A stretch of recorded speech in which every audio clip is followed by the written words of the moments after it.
The footplate does not move front to back or slide at all, just the angle. So you get 3 different angles and that's it.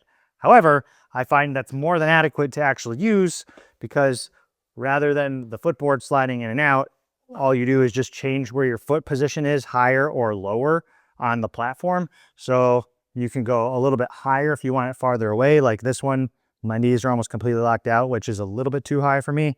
So I personally, somewhere around here is like where I can engage my core. It feels just the same as if I were to like be, getting a bar off that rack, that little slight knee bend.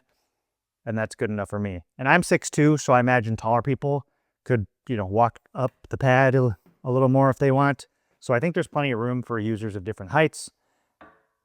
Now, the other thing, adjustment-wise, is going to be the safety stopper in the back. This is nice so that you don't ever get stuck completely down at the bottom. Same as the front footboard, this threaded pop pin. You can adjust the different heights. Honestly, this goes really low. You saw how deep I was squatting. I barely touched this at the bottom of the hole. So just know you have, what's that, 3 more positions, 1, 2, 3, that you can even go lower. Definitely suitable for users of all heights. We're gonna leave that there in my favorite position.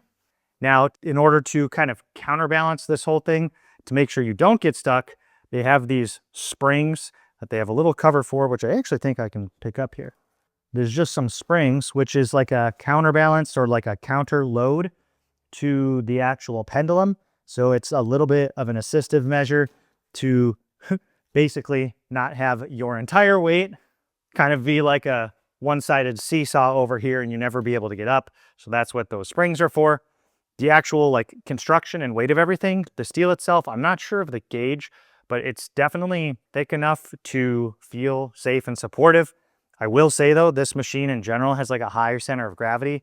So, over here where you're far away from all the brackets and braces, you're obviously going to get a little more wobble when especially now when you're unloaded. When you have plates on, everything's a little bit centered.